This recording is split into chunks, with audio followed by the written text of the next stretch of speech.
तेव्हा पण अटक झाली होती म्हणजे काय 2-2.5 महिने होतो मी धारवाडच्या जेलमध्ये होतो. अच्छा. हा किती महिने?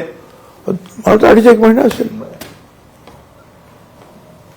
ते एकनाथराव शिंदे म्हणतात तुम्ही गेले मग आम्हाला असं मानवत तेच ते त्यावेळेस त्या शिवळीला ते हे प्रभाकर भूमकर म्हणून होते भोईवाड्याचे ते. परत शिशिर शिंदे आपले मनसे तो त्याच्यामध्ये, नागेश पवार ॲडव्होकेट तो माझ्याबरोबर, दगडू सकपा तिकडे त्याला ते अहो काय डोकी फुटले फटाफट लोकांच्या असे रक्ताचा सडा त्या चौकात पडला होता.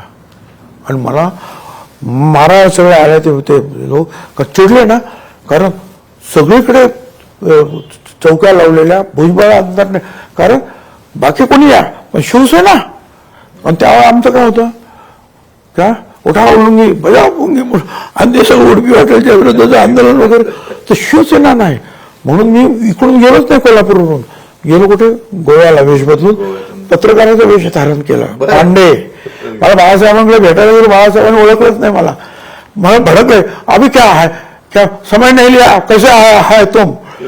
मग ते राजा म्हणतो साहेब हे भुजबळ साहेब आहेत काय, कारण ते शबनाम ते असे मोठा गंध काय आम्ही मोठा सदरा पांडे पत्रकार. तिथून मग मी गेलो कुठे गोव्याला. आणि प्रबोध नलवडे म्हणून एक मुखवटाकार म्हणून ते गिरगाव तो दुसऱ्या म्हणायला आला. त्याने मला इक्बाल शेख बनवलं. थ्री पीस सूट पाईप तोंडात वगैरे वगैरे. पुढे मागे मग ते किरण ठाकूर वगैरे सगळी मंडळी काय.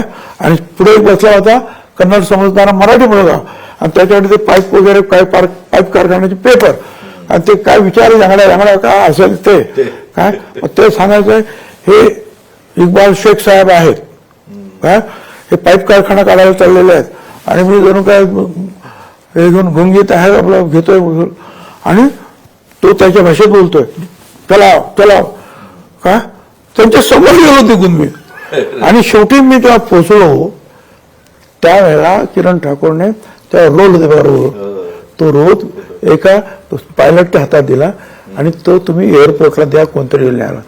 त्याने माधवराव गडकरीने फोन केला, माधवराव गडकरी माणूस पाठवला, तो रोल घेतला आणि सगळीकडे दिला. असं नाही आजच्यासारखं सगळीकडे दिला की भुजबळ बेळगाव मध्ये 1000. कारण भुजबळ येऊच देणार नाही म्हणून हेगडेने सांगितलं होतं. तो राग त्याने आमच्यावर सगळा काढला, मारलं पोरांना. काय करणार काय सांगायचं. देश विदेशातील प्रत्येक घडामोडींचे लाईव्ह अपडेट मिळवण्यासाठी आता साम टीव्हीच्या सर्व सोशल मीडिया प्लॅटफॉर्मला लाईक, फॉलो आणि सबस्क्राईब करा. तसंच सर्व नोटिफिकेशनसाठी बेल आयकॉन प्रेस करायला विसरू नका.